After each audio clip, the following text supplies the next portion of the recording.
In this video, I'm going to show you how you can troubleshoot 8-ball pool game app. If you are experiencing any challenge with this game app, maybe the app is not opening, or even if it opens, it hangs, or it is too slow, or sometimes it crashes, then let me show you how to fix any of these issues. If this video helps, please like and subscribe.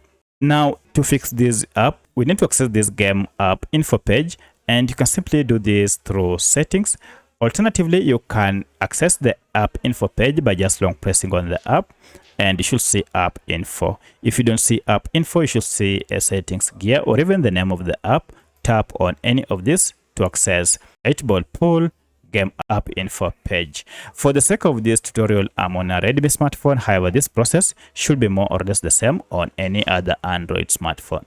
Now, here in our first fix, we need to clear the app data. So if I go to storage, you should be able to see a breakdown of data stored by this app, and we are interested in this cache data. So these are just small files that the game app normally collects each and every time you try to play.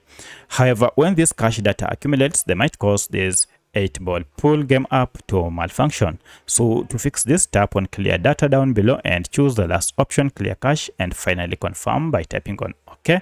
And as you can see, over 1.6 MBs that we had has been wiped. At this point, restart your smartphone, open your app, and everything now should be okay.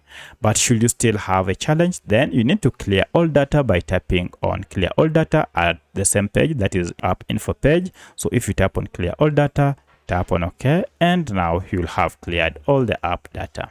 However, if this second method does not work, then we need to find out if we have any update for the app either through Google Play Store or App Store if you're on iPhone. So I'm on Android, and therefore I'll go to Play Store, search for the app, and find out if we have any update. As you can see, mine is Play, which means I'm using an up-to-date app.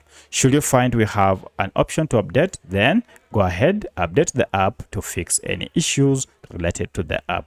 At this point, everything now should be okay. However, if the app still crashes, then you'll need to uninstall the app and install it afresh. That will fix or remove all bugs that might be associated with 8-ball pool game app. So by using any of these methods, now your app should be up and running without any issue. If you have any other question, please let me know in the comment section. Otherwise, thanks for watching, and let's meet in the next video.